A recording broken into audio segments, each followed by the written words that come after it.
Ngāti rā kai pāka, Ngāti Kahungunu, whānau and friends escorted te Taituarā John Whaanga to te Wānanga o Aotearoa head office, te puna mā Tauranga.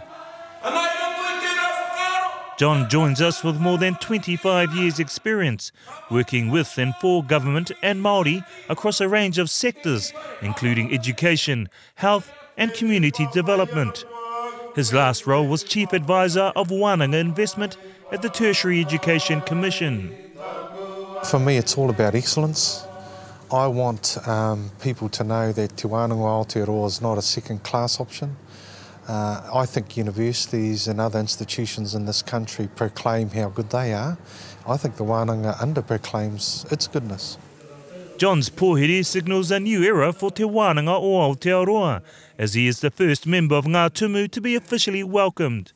Te Tai Urungi Jim Mather says the calibre of applicants for the Deputy Chief Executive's role was extremely high, but John's skills, expertise and passion stood out and aligned with what Te Wānanga o Aotearoa is trying to achieve.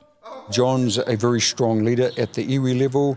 He's had a great pedigree, having risen through the ranks at Te Aotea College and graduating as the Dux there, and he was earmarked for leadership by his elders from a very early stage. So all of that combined with his strong competencies, proficiencies in te reo Māori and tikanga Māori, and that awareness of how government works, and most importantly his deep understanding of what our Māori students in particular required from our organisation set him apart.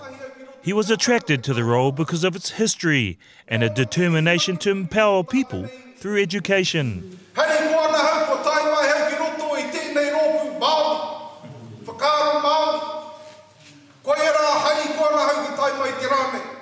Jim's delighted to have John on board and is looking forward to the pending arrival of his new team.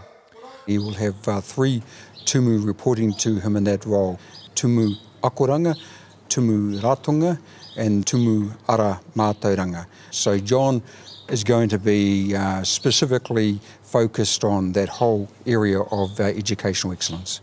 Te Wānanga o Aotearoa is not the end, it's the means to the end.